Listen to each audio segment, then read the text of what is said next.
Karena itulah 2015 sampai 2024 sebelum periode pemerintah Prabowo, ya memang sudah dikunci. Mengapa indeks demokrasi itu turun dan variabel-variabel apa yang dinilai oleh The Economist? Ini yang penting. Karena ketidaktahuan variabel yang dinilai oleh The Economist itu seakan-akan semua rakyat Indonesia itu menilai bahwa indeks demokrasi itu turun karena pemerintah tidak bersahabat dengan demokrasi. Ya. Variabel penilaian The Economist itu adalah satu, apakah negara memiliki aturan-aturan yang mengekang kebebasan demokrasi. Ya, ini variabel ya. Jadi variabelnya aturan. Variabelnya aturan. Apakah negara membuat aturan yang mengekang kebebasan dan demokrasi? Aturan berarti undang-undang dong. Ya. Peraturan pemerintah dong. Instruksi presiden. Keputusan peradilan. Jadi aturannya ini yang The Economist lihat. Sekarang ketika maka sejak 2015-16 ke atas sampai dengan 2024 itu ada beberapa aturan kita harus akui. Ya, 2024 itu sebelum pemerintah Kabinet Merah Putih ya yang dipimpin oleh Presiden Prabowo Subianto. Sebelum. Karena data ini adalah penilaian turunnya demokrasi di 2024. Berarti sebelum kepemimpinan pemerintahan yang baru. Nah, kenapa dari 2015 sampai hari ini sampai pada tahun 2024 mengalami penurunan? Kita lihat ada beberapa, kita harus akui bahwa ada beberapa aturan yang menyebabkan tersumbatnya demokrasi. Yang pertama, peraturan Kapolri tentang hate speech 2015 atau 2016. Ingat waktu itu. Sehingga perkap Kapolri tentang hate speech itu sebenarnya mengunci demokrasi. Perkap itu. Yang kedua, Undang-Undang MD3 di DPR. Undang-Undang MD3 di DPR di mana DPR adalah wakil rakyat. Mereka artikulator dan kepentingan rakyat dan akselerator pembangunan. Mereka itu adalah mewakili representatif. Mereka pemegang kedaulatan rakyat. Tapi di dalam undang-undang diberi kewenangan anggota dapat melaporkan warga negara yang memberi protes kepada mereka. Waktu itu ya, itu 2015 atau 16. Silakan nanti cek tahunnya. Yang berikut revisi Undang-Undang KPK. Itu yang berikut. Yang berikut Perpu tentang ormas. Yang akarnya juga membubarkan 1-2 ormas yang dianggap bertentangan dengan pemerintah. Lalu berikut itu penangkapan aktivis civil society yang terjadi sejak 2015. Fakta-fakta inilah yang mengunci dinamika demokrasi berkembang di Indonesia.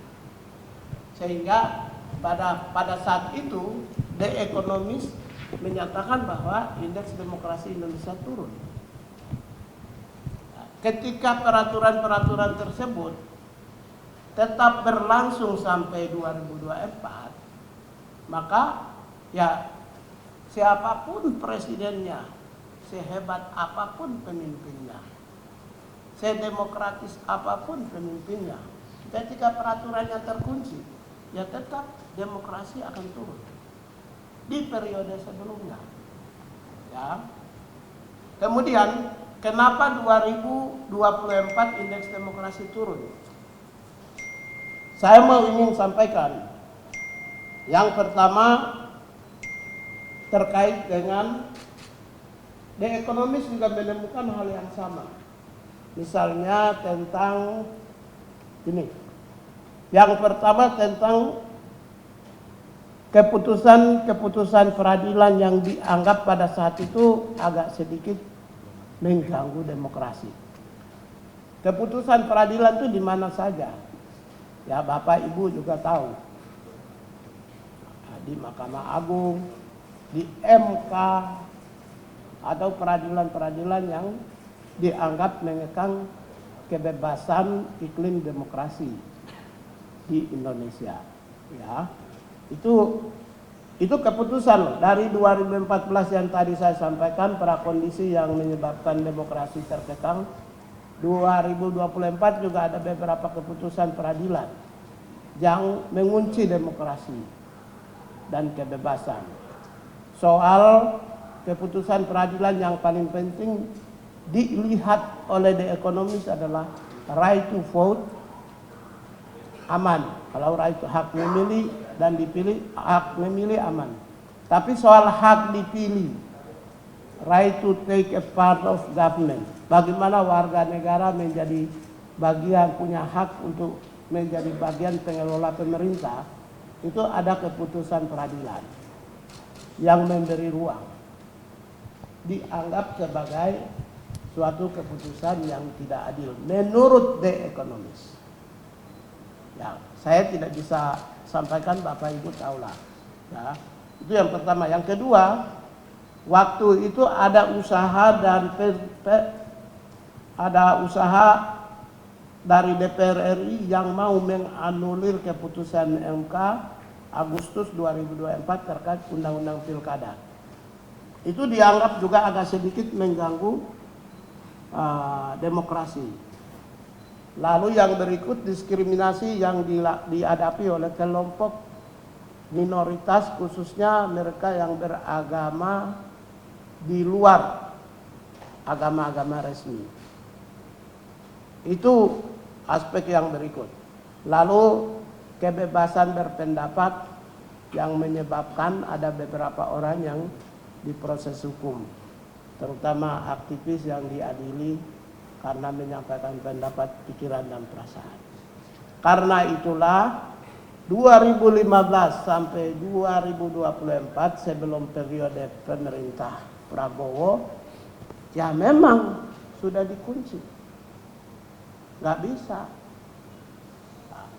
Tapi ada satu momentum di saat yang sama yang demokrasi dan dinamika pemilunya bagus, yaitu Pilkada 2024 di bawah kepemimpinan bulan November, di bawah kepemimpinan pemerintahan baru. Oposisi menang di mana-mana. DKI Jakarta sekarang Ganjar Pranowo memimpin. Terus maaf saya cabut.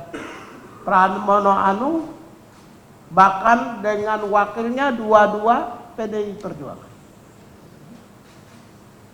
Demokrasi terbuka, semua orang bebas, bahkan partai yang tidak mungkin bisa diberi kewenangan, kesempatan untuk bisa bertarung pun dibuka dengan adanya judicial review yang memberi kesempatan partai PDI Perjuangan menyodorkan ya calon-calonnya untuk bertarung dan akhirnya menang. Di Papua PDI menang semua. Wilayah yang nunjau yang biasanya dikendalikan di zaman dulu dikendalikan oleh orang-orang yang penyelenggara pemilu atau orang-orang yang memegang otoritas. PDI menang semua, gubernur, bupati hampir PDI Perjuangan. Merauke PDI Perjuangan, Papua Tengah PDI Perjuangan. Papua lagi sedang berlangsung. Jadi gimana dibilang demokrasi dalam pemilu? Itu di pemerintahan yang baru. Sekarang bulan yang keempat. bulan yang keempat ini belum ada aktivis yang minimal ditangkap oleh mereka yang pemegang otoritas, terutama pemerintah, karena hate speech. Itu yang pertama. Yang kedua, ya, ketika ada aktivis yang protes terkait dengan peristiwa beberapa peristiwa, tidak, pemerintah ikut turun tangan. Saya ikut turun tangan atas nama pemerintah. Kemarin Sukatani yang lagu, Kementerian HAM turun tangan, bebas, tidak diapa-apain. Ya. Kemudian ketika demo Indonesia Gelap, Menteri Sekretaris Negara turun, diperintah oleh Presiden, ketemu, bicara. Hari ini setiap hari semua media, ya, kelompok-kelompok pengelola media sosial, ya, kelompok-kelompok warga masyarakat bisa mengucapkan apa saja pendapat, pikiran, dan perasaan secara terbuka di Indonesia. Jadi kalau dilihat dari demokrasi, menurut saya kita mengalami surplus demokrasi di Republik Indonesia dalam kepemimpinan paling tidak 5 bulan, 4,5 bulan dipimpin oleh Presiden Prabowo Subianto.